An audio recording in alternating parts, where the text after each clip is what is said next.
난 말하고 생각하는 대로 이루어진다는 말을 믿는다.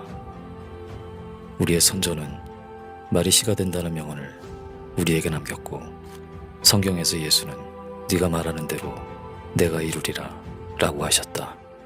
한마디로 말 조심하란 얘기다. 내가 현재 처한 현실은 어쩌면 지난 수년간 내가 말하고 생각해온 결과물일지 모른다.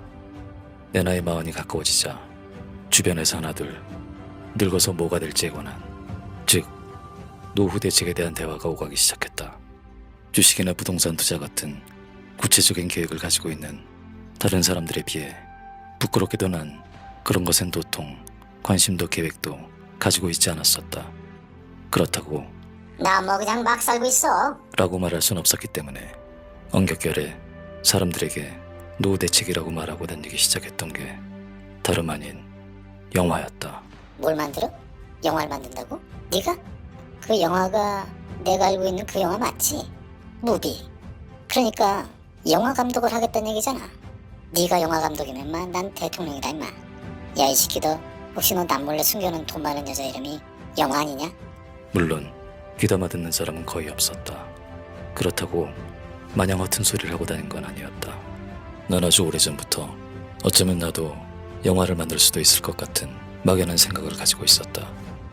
어린 시절 영화를 보게 되면 저 장면은 야외 촬영인지 아니면 스튜디오 촬영인지, 조명은 어디서 비추는 건지, 시끄러운 도심에서 녹음은 어떻게 한 건지 등 일도 생활에 보탬이 되지 않는 생각을 하면서 영화를 보고는 했었다.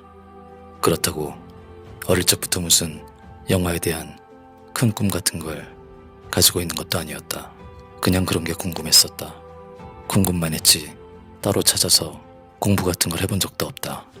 성인이 돼서도 밤에 잠이 오지 않을 땐 머릿속으로 되도 않는 영화 시나리오 같은 걸 생각하다 보면 어느새 잠이 들곤 했었다. 어쨌든 난 그렇게 사람들에게 나의 노후 대책인 영화 얘기를 하고 다니기 시작했고, 사람들은 날 비웃고 다니기 시작했다. 그러거나 말거나 돈 드는 일도 아니었고 어차피 믿어주는 사람도 하나 없었기 때문에 난 부담 없이 그냥 그렇게 막 말하고 다녔다. 그리고 2012년 10월 난 얼마 전 극적으로 재회한 첫사랑 여친을 찾아 한국으로 가게 됐었다. 가진 돈 하나 없이 옷까지만 가방에 챙겨 20여 년 만에 귀국이었다. 그런데 내가 들고 간 짐가방 속엔 옷가지들과 함께 500불짜리 캐논 카메라 한 대와 싸구려 붐마이크 한 대도 같이 들어있었다. 내 물건 중 가장 값나가는 물건들이었다. 그렇게 한국에 도착해 난 어느 날부터 누가 시킨 적도 배워본 적도 없는 영화 시나리오라는 걸 난생 처음 쓰기 시작했고, 인터넷으로 배우를 모집해 무작정 영화를 찍기 시작했다. 그렇게 2014년 9월까지 2년 동안 5편의 독립영화를 만들었다. 혼자 쓰고 혼자 찍고 혼자 편집을 했으므로 생각보다 큰 돈이 들진 않았었다. 부산국제영화제에 출품도 했다. 임권택 감독의 영화를 전문으로 제작하던 한 영화사 대표가 내 영화를 보고 관심을 보이기도 했고, 영화제에 출품했던 작품은 어린 신부라는 영화를 만들었던 영화사 대표에게 6개월간의 긴 시나리오 수정 작업을 거친 후 메인 투자사에 투자 신청에 들어가기도 했었다. 꿈에 그리던 이뽕이 바로 코앞에 와 있는 듯했다. 상업영화 감독 데뷔를 그 바닥에선 이뽕이라고 불렀다. 그러면서 여러 영화계 사람들을 두루 만나 알게 됐었고, 난 어느새 김 사장에서 김 감독이 되어 있었다. 첫사랑 여친을 만나러 갔다가 그냥 어쩌다 일이 그렇게 됐었다. 하지만 딱 거기까지였다. 투자사의 시나리오가 보내지고 두어 달 후 난 먹고 살기 위해 다시 미국으로 돌아올 수밖에 없었다. 마치 2년 동안 꿈을 꾼 것 같았다. 난 꼭 실패했다는 생각이 들진 않았었지만 그렇다고 딱히 성공을 거두었다고 말할 수도 없었기에 그 원인에 대해 혼자서 많은 생각을 했다. 그런데 어느 순간 난 소름 끼치는 한 가지 사실을 발견했다. 가만히 생각해보니 난 그동안 영화를 만들 거라는 얘기만 수없이 해왔을 뿐, 영화로 돈을 벌어 노후를 편하게 보내겠다는 말은 그 누구에게도 해본 적이 없었다는 걸 그제서야 깨달았다.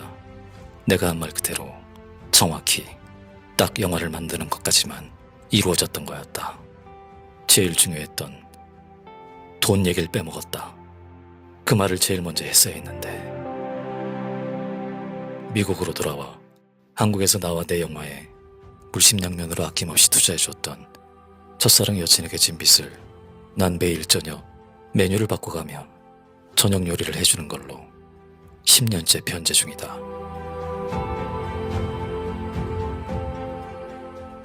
과거 두어 번의 결혼 생활 중 아이를 갖지 않았던 내게 그 이유를 묻는 주변 사람들의 질문에 난 농담처럼 에이 애를 낳긴 뭐 애를 낳아. 나중에 그냥 애 한 둘 따른 거 과부한테 장가가면 되지 뭘 그래. 라고 씨부리고 다녔었는데 그 말도 시가 돼. 난 지금 애 셋 딸린 과부와 살고 있고 그중 한 명은 결혼을 해 따로 살아 정확히 2명의 딸과 함께 행복하게 살고 있다. 절묘하다.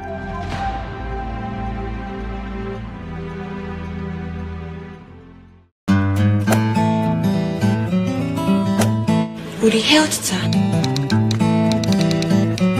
하나님은 살아계신 분이셔. 네가 살아계신 하나님을 만나게 되는 날, 그때 우리 다시 만나자. 꼭 기다리고 있을게.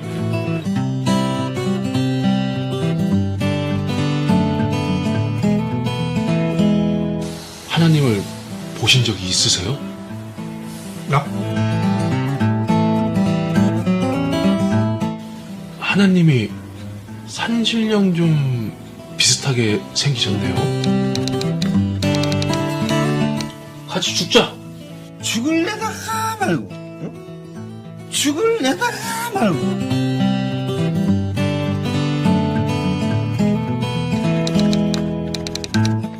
그래, 임마. 못 봤다 어쩔래?